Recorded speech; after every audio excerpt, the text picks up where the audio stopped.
नमस्कार, मैं अनु त्रिपाठी। आज मैं एक ऐसी हस्ती से मिलवाने जा रहा हूं कि शायद आपने फिल्मों में देखा होगा। तो आज हमारे साथ हैं मिस्टर सुनील दत्त पांडे जी, जो मुंबई का सफ़र तय करते हुए लखनऊ की धरती में अवध ऑडियो स्टूडियो में आए हुए हैं। मैं इन्हीं से जानना चाहूँगा कि अवध ऑडियो स्टूडियो के बारे में भी कि कैसा लगा सर को, और इसके अलावा भी मैं सबसे पहले सर का इंट्रोडक्शन जानना चाहूँगा। तो सबसे पहले सर, आपका स्वागत है हमारे चैनल। नमस्कार। अपना थोड़ा सा हमारे लोगों को परिचय दीजिए अपने बारे में। सबसे पहले तो मैं अपनी मीडिया को और अपने दर्शकों को हाथ जोड़ के नमस्कार करता हूँ, प्रणाम करता हूँ। आप हैं तो हम जैसे कलाकार हैं। इस समय मैं मेरे छोटे भाई, मेरे मित्र, इनके स्टूडियो में बैठा हुआ हूँ। स्टूडियो इनका है अवध ऑडियो स्टूडियो, और बहुत बेहतरीन बनाया इन्होंने स्टूडियो। बहुत अच्छा लगा मुझे आके यहाँ पे। और परिचय में मैं यही बताना चाहूँगा कि पहले मैं आर्मी में था जी। आर्मी में 17 साल नौकरी किया। उसके बाद मैंने टाटा टेल्को में 21 साल नौकरी किया। उसके बाद से मैं फिल्म इंडस्ट्री में चला गया। इस बीच में मैंने 15 साल जो है आर्मी में रहते हुए मैं जादूगर भी रहा। उस 15 साल में मैंने आर्मी के जो वीआईपी शो होते हैं वो मैं करता था। बहुत अच्छा एथलीट रहा मैं। और इस समय मैं फिल्मों में सक्रिय हूँ। इस समय मैं करीब 60 से ज़्यादा फिल्में कर चुका हूँ जी। सर, जो फिल्में आपकी जो मुख्यतः जो हाईलाइट चल रही हैं, वो कुछ फिल्मों के नाम बता दीजिए, हमारे दर्शक देखना चाहें शायद। देखिए, मैंने स्टार्टिंग में ही एक फिल्म किया था। यहाँ समीर रिजवी जी का भी नाम मैं लूँगा। उन्होंने मुझे ये फिल्म दिलाई थी। उनको मैं हाथ जोड़ के नमस्कार करता हूँ, प्रणाम करता हूँ। डायरेक्टर समीर रिजवी जी। और फिल्म का नाम था हम हैं जोड़ी नंबर 1। और उस फिल्म में मुझे जो मेन विलेन था उसके फादर का कैरेक्टर करने को मुझे मिला था, और बहुत अच्छा कैरेक्टर था और काम करके भी बहुत मज़ा आया था। तो वो मेरी पहली फिल्म थी। पहली नहीं थी, उससे पहले भी मैंने कुछ फिल्में की थी। और उसके बाद मैंने रवि किशन जी के साथ में 5-6 फिल्में और की। और खेसारी जी के साथ में मैंने बलम जी लव यू किया फिल्म, जो कि बहुत ही अच्छी फिल्म थी। बहुत बढ़िया फिल्म थी और लोगों ने बहुत उसको अपना प्यार दुलार दिया था। उसके बाद से मैंने कल्लू जी के साथ भी कई फिल्में की, जिसमें कल्लू कृष्णन है फिल्म, उसमें मैंने उनके पिता का रोल किया। उसके बाद से एक फिल्म मैंने अभी किया है हर हर गंगे। और इस फिल्म की खासियत ये है कि ये फिल्म 5 भाषाओं में रिलीज होगी: तमिल, तेलुगु, हिंदी, भोजपुरी, बंगाली जी। और ये बहुत ही बड़े बजट की फिल्म है। और मेरा सौभाग्य है कि इसके अंदर मैंने जो है पवन सिंह के फादर का रोल किया है। इसके अलावा जितने भी फिल्म इंडस्ट्री में अपने भोजपुरी में एक्टर हैं, मुझे सबके फिल्म इंडस्ट्री में जितने भी एक्टर हैं, हीरो हैं, सबके साथ मुझे काम करने का मौका मिला और मैंने सबके साथ काम किया है। लेकिन सर, मैं कई लोगों के मुखर बिंदु से सुन रहा था, और शायद आपने भी बताया है, आपका कभी उद्देश्य ये नहीं रहा है कि मैं भोजपुरी में ही जाऊं, पर आप इतना शानदार भोजपुरी भी बोलने लगे हैं। इसका क्या राज है? मतलब कैसे आप मतलब एकदम भोजपुरी की दुनिया की तरफ पड़े गए, और मतलब हिंदी भाषा जानते हैं तो और भोजपुरी में बोलने लगे? देखिए, मेरा जो उद्देश्य था वो ये था कि मैं, चाहे वो हिंदी है, भोजपुरी है, तमिल है, तेलुगु है, या चाहे किसी भी लैंग्वेज में, इंग्लिश में हो, किसी में भी, मैं ये चाहता था कि कैरेक्टर में बड़ा करूँगा, मैं पिता का रोल करूँगा। और चांस की बात है कि मुझे भोजपुरी में काम मिलने लगा और मैं काम करने लगा। थोड़ी सी मेरे साथ दिक्कत ये थी कि मुझे भोजपुरी नहीं आती थी। तो मुझे डायरेक्टर ने ये कहा, समीर रिजवी जी ने, कि पांडे जी आप सीखिए भोजपुरी और आप भोजपुरी में चमक जाएंगे, आप बहुत आगे जाएंगे। उनकी बात मान के मैंने 9 साल पहले जो भोजपुरी सीखा। अब ये समय तो इतना बढ़िया भोजपुरी बोले नहीं कि केहू समझ ना सकेला। काहे कि भोजपुरी बोले वाला जौन होला ओकर हिंदी बोलना में तनी दिक्कत आवेला ओकरा के।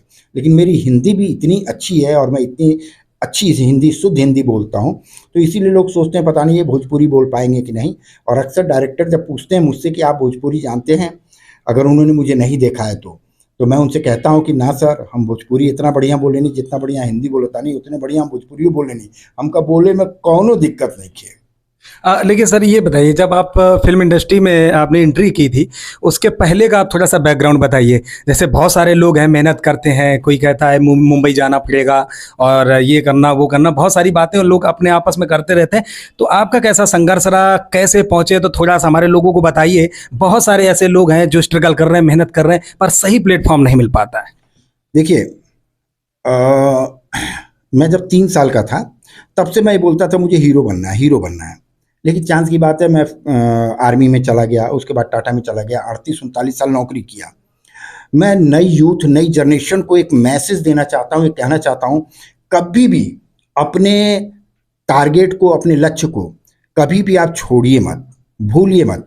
मैं 3-4 साल का था तब से मैं सोचता था फिल्म लाइन में जाना है, और मैं लगभग 60 साल की उम्र में जब आया और तब मैंने जो है अपना टारगेट पूरा किया और मैं चलाया, और उस लक्ष्य को मैंने छोड़ा नहीं, 60 साल तक उसको पाल के रखा अपने सीने में, और मैं गया, और जाने के बाद मैं सक्सेस भी हुआ। और मैंने, हाँ, अब रही बात कि मेहनत कितनी की, तो ये आज के बच्चों को मैं कहना चाहता हूँ, जो नई जनरेशन है, कि मुझे फिल्मों में जाना है, वो कहते हैं। तो अगर उनको फिल्मों में जाना है तो सबसे पहले आप कोई भी काम करते हैं तो आपको ये मालूम होना चाहिए कि मेरा टारगेट कितना बड़ा है। और मुझे ये मालूम था कि मेरा टारगेट बहुत बड़ा है। ईश्वर को हो सकता हूँ मैं थोड़े आराधना करके पा जाऊँ, लेकिन फिल्म में काम पाना इतना आसान नहीं है। तो इसीलिए मैं गया, और बहुत कम समय में, शायद पहला व्यक्ति हूँ कि इतने कम समय में मैंने इतनी फिल्में की। तो मैं आज की नई जनरेशन को कहना चाहता हूँ कि अगर आप फिल्मों में जाना चाहते हैं तो आपको मेहनत बहुत करनी होगी, क्योंकि ये टारगेट आपका बहुत बड़ा है। लेकिन ये नहीं कह रहा हूँ कि आप अचीव नहीं कर सकते, आपको मेहनत करनी पड़ेगी। अभी आपकी कौन सी फिल्म आ रही है, एक बार दोबारा से रिपीट कर दीजिए।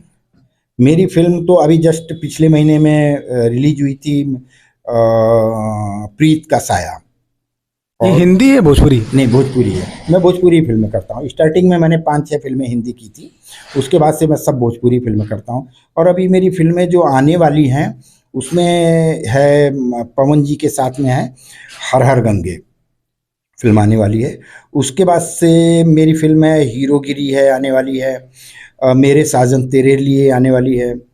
उसके बाद से मैं नाम भूल जाता हूँ अपनी फिल्मों का, याद नहीं रहता मेरे। बहुत सारी फिल्में हो इस जाती समय मेरी 9 फिल्में हैं जो कि मेरी फिल्में आने वाली हैं।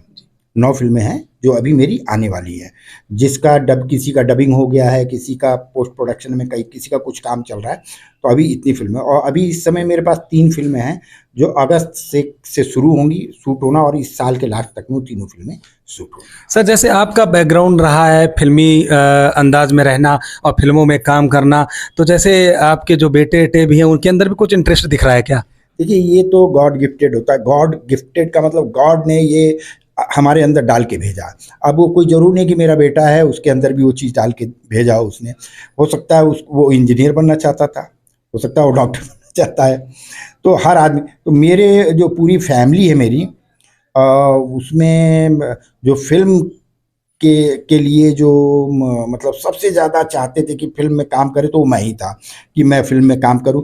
और मेरे पिताजी चाहते थे कि मेरे बेटे फिल्मों में जाएं और काम करें, और उनका ये सपना मैंने पूरा किया। अभी मेरे पिताजी हैं 93 साल के हैं, और जब पहली फिल्म वो मेरी देखने गए रवि किशन के साथ में, हमें जोड़ी नंबर 1, तो इंटरवल में मुझे बोले, वो उनकी आंख में आंसू आ गया, और उन्होंने कहा कि बेटा, तुमने मेरा सपना था तुमने पूरा किया। और मैं आपको बता दूं, मेरे पिताजी इतने शौकीन थे कि उनका नाम श्री जगदीश पांडे है। उन्होंने 20 साल से अपना नाम चेंज करके अपना नाम पृथ्वीराज कपूर पांडे रख दिया है। ऐसा क्यों? ऐसा इसलिए कि उनको इतना शौक था। हम 5 भाई हैं।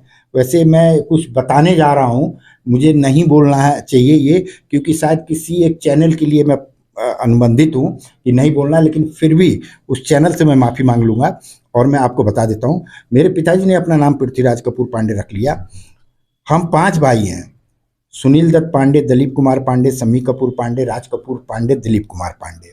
हमारे यहाँ 4 पीढ़ियों से फिल्मी नाम रखे जा रहे हैं। करीना पांडे, करिश्मा पांडे, चंकी पांडे तीसरी पीढ़ी में, चौथी पीढ़ी में करण पांडे। तो ये बड़ा अनुबंधित हो, अब इससे ज़्यादा इसमें नहीं बोल पाऊँगा मैं। और आप इससे समझ सकते हैं कि पिताजी को हमारे कितना शौक रहा होगा कि फिल्म में ये काम करे मेरे बच्चे। और पिताजी ने उस जमाने में पृथ्वीराज कपूर को लेटर लिखा था और कुछ इंस्टीट्यूट वगैरह जो हैं उनको लेटर लिखा। पृथ्वीराज कपूर का और इनका राज कपूर जी का लेटर भी आया, लेकिन चूंकि पिताजी आर्मी में थे, हम 5 भाई थे, पिताजी अफोर्ड नहीं कर सकते थे उतना खर्चा, तो इस वजह से मैं नहीं जा पाया। लेकिन आप इसी समझ सकते हैं कि मेरे पिताजी कितने एक्टिव रहे होंगे। और हमने उस ज़माने की जितनी फिल्में हैं, वो जो 5-7 हीरो आप गिनेंगे, शम्मी कपूर, राज कपूर, देवानंद, धर्मेंद्र, 101% फिल्में देखी हुई हैं। क्या बात है।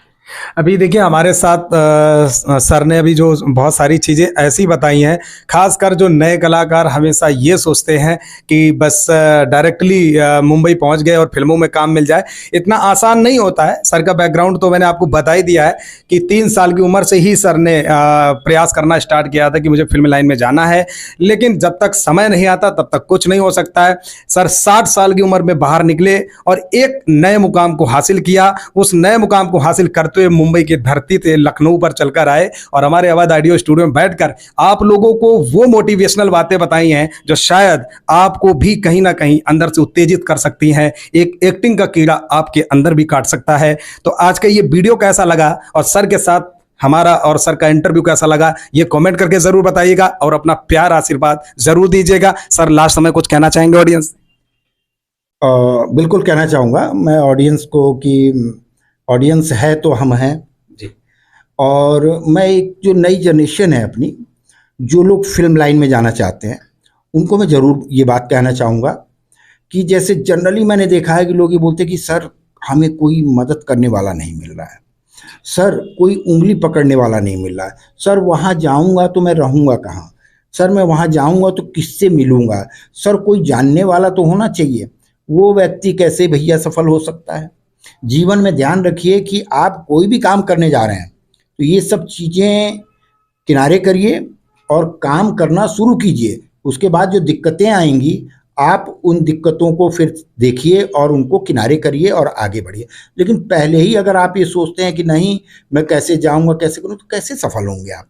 तो जिसको भी जाना है ये सोच के ना जाए कि मेरा वो मदद करेगा, मुझे वहाँ ये कुछ नहीं। आप जाइए और वहाँ स्ट्रगल कीजिए। बस वहाँ पे यही एक फंडा है, आपको स्ट्रगल करना पड़ेगा। स्ट्रगल करके और अपनी जगह बनानी पड़ेगी। मतलब सीधा सा फंडा है कि और किसी काम में कोई आपकी मदद कर सकता है, फिल्म लाइन में जल्दी कोई मदद नहीं कर पाएगा।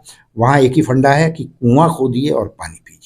सर का सीधा सीधा एक इशारा है कि जैसा कि मोदी जी ने भी एक नारा दिया है आत्मनिर्भर भारत, उसी तरह ही आत्मनिर्भर आपको खुद में खुद बनना पड़ेगा। किसी के सहारे पर आप चलकर कभी कोई मुकाम हासिल नहीं कर सकते हैं। आप खुद आपको चलना पड़ेगा, खुद गिरना भी पड़ेगा, खुद उठना भी पड़ेगा। और जब आप मुकाम हासिल कर लेंगे तो सारी दुनिया आपके साथ आ जाएगी। तो आज का वीडियो आपको बहुत ही अच्छा लगा होगा। उम्मीद करते हैं कि ये वीडियो पसंद आया हो तो ज़्यादा से ज़्यादा संख्या में शेयर करिएगा। नमस्कार, जय हिंद, जय भारत। नमस्कार।